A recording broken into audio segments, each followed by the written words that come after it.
श्रीमद् भगवत गीता यथारूप अध्याय 18 उपसंहार संन्यास की सिद्धि। श्लोक 18.66 सर्वधर्मान् परित्यज्य मामेकं शरणं व्रज अहं त्वां सर्वपापेभ्यो मोक्षयिष्यामि मा शुचा। भावार्थ, समस्त प्रकार के धर्मों का परित्याग करो और मेरी शरण में आओ, मैं समस्त पापों से तुम्हारा उद्धार कर दूंगा, डरो मत। तात्पर्य, भगवान ने अनेक प्रकार के ज्ञान तथा धर्म की विधियों को बताई हैं।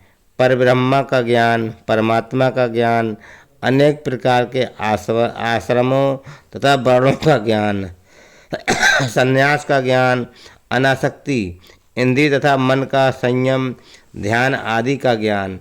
उन्होंने अनेक प्रकार से नाना प्रकार के धर्मों का वर्णन किया है। अब भगवत गीता का सार प्रस्तुत करते हुए भगवान कहते हैं, हे अर्जुन, अभी तक बताई गई सारी विधियों का परित्याग करो, अब केवल मेरी शरण में आओ। इस शरणागति से वह समस्त पापों से बच जाएगा, क्योंकि भगवान स्वयं उसकी रक्षा का वचन दे रहे हैं। 7वें अध्याय में ये बताया गया था कि वही कृष्ण की पूजा कर सकता है जो सारे पापों से मुक्त हो गया हो। इस प्रकार कोई ये सोच सकता है कि समस्त पापों से मुक्त हुए बिना कोई शरणागति नहीं पा सकता।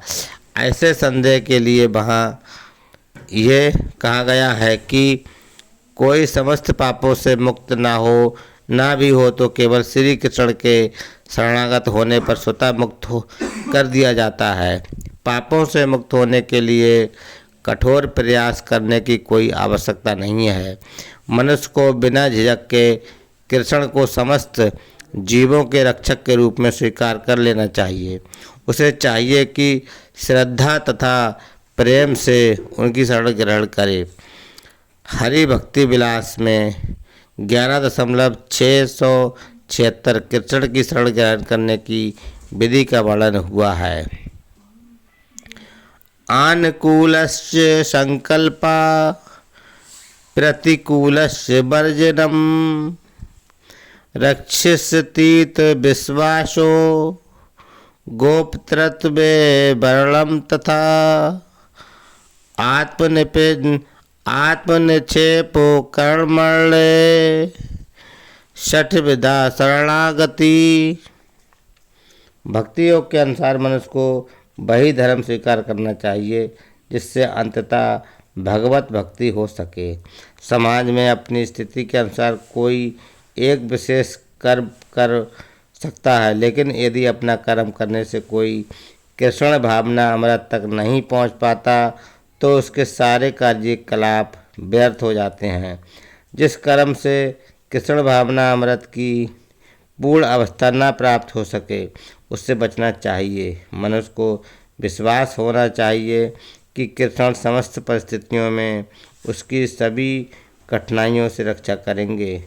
इसके विषय में सोचने की कोई आवश्यकता नहीं है कि जीवन निर्वाह कैसे होगा, कृष्ण इसको संभालेंगे। मनुष्य को चाहिए कि वह अपने आप को निस्सहाय माने और अपने जीवन के प्रगति के लिए कृष्ण को ही अवलंब समझे। पूर्ण कृष्ण भावना भावित होकर भगवत भक्ति में प्रवृत्त होते ही वह प्रकृति के समस्त कलमश से मुक्त हो जाता है। धर्म की विविध विधियों हैं और ज्ञान, ध्यान, योग आदि जैसे शुद्ध करने वाले अनुष्ठान हैं, लेकिन जो कृष्ण के शरणागत हो जाता है उसे इतने सारे अनुष्ठानों के पालन की आवश्यकता नहीं रह जाती। कृष्ण की शरण में जाने मात्र से वह व्यर्थ समय गंवाने से बच जाएगा। इस प्रकार वह तुरंत सारी उन्नति कर सकता है और समस्त पापों से मुक्त हो सकता है। श्री कृष्ण की सुंदर छवि के प्रति मनुष्य को आकृष्ट होना चाहिए। उनका नाम कृष्ण इसलिए पड़ा क्योंकि वे सर्वाकर्षक हैं। जो व्यक्ति कृष्ण की सुंदर सर्वशक्तिमान छवि से आकृष्ट होता है वह भाग्यशाली है। आध्यात्मवादी कई प्रकार के होते हैं। कुछ निर्गुण ब्रह्मा के प्रति आकृष्ट होते हैं, कुछ परमात्मा के प्रति, लेकिन जो भगवान के साकार रूप के प्रति आकृष्ट होता है और इससे भी बढ़कर जो साक्षात भगवान कृष्ण के प्रति आकृष्ट होता है वह सर्वोच्च योगी है। दूसरे शब्दों में अनन्य भाव से कृष्ण की भक्ति गुहात्म ज्ञान है और संपूर्ण गीता का यही सार है। कर्म योगी, दार्शनिक योगी तथा भक्त सभी अध्यात्मवादी कहलाते हैं, लेकिन इनमें से शुद्ध भक्ति ही सर्वश्रेष्ठ है। यहाँ पर माँ सोचा मत डरो, मत झिझको, मत चिंता करो विशिष्ट शब्दों का प्रयोग अत्यधिक सार्थक है। मनुष्य को ये चिंता होती है कि वह किस प्रकार सारे धर्मों को त्याग और एकमात्र कृष्ण की शरण में जाए, लेकिन ऐसी चिंता व्यर्थ है। हरे कृष्णा।